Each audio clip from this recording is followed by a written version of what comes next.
CPM അയ്യപ്പനുമായി ബന്ധപ്പെട്ട ഒരു പരിപാടി നടത്തുമ്പോൾ അതിൽ മുന്നിൽ നിൽക്കാനുള്ളത് ആരാണ്? നമ്മുടെ ബിന്ദു അമ്മിണിയാണ്.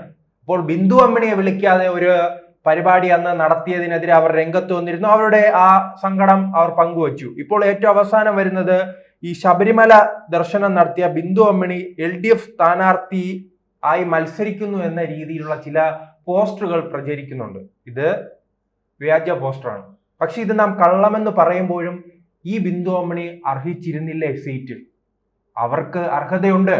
ഞാൻ തുടക്കം സൂചിപ്പിച്ചതുപോലെ തന്നെ CPMന് വേണ്ടി, CPMന്റെ നേതാക്കൾക്ക് വേണ്ടി പ്രവർത്തിച്ച ബിന്ദു അമ്മിണിക്ക് ആ പത്തനംതിട്ട ജില്ലയിൽ എവിടെയെങ്കിലും CPMന് ഒരു സീറ്റ് അനുവദിക്കാമായിരുന്നു. കാരണം നമുക്കറിയാമല്ലോ, 10,000-ത്തിലധികം പേർ സീറ്റുകളുള്ള, ലക്ഷക്കണക്കിന് പേർ മത്സരിക്കുന്ന നമ്മുടെ കേരളത്തിൽ, ഈ കൊച്ചു കേരളത്തിൽ ഒരു സീറ്റ് നമ്മുടെ CPMും പിണറായി സർക്കാരും ബിന്ദു അമ്മിണിക്ക് അനുവദിച്ചെന്ന് പറഞ്ഞ് ഒന്നും സംഭവിക്കാൻ പോകുന്നില്ല. കാരണം പിണറായി വിജയൻ എന്ന നവോത്ഥാന നായകന് പിന്തുണ നൽകിയ നവോത്ഥാന നായികയാണ് നമ്മുടെ ബിന്ദു അമ്മിണി. എന്തായാലും ശബരിമല അതിൻ്റെ അടുത്തുള്ള റാന്നിയിലാണ് ഇവർ മത്സരിക്കുന്നു എന്ന രീതിയിലുള്ള ഈ വ്യാജ പ്രചരണം നടക്കുന്നത്.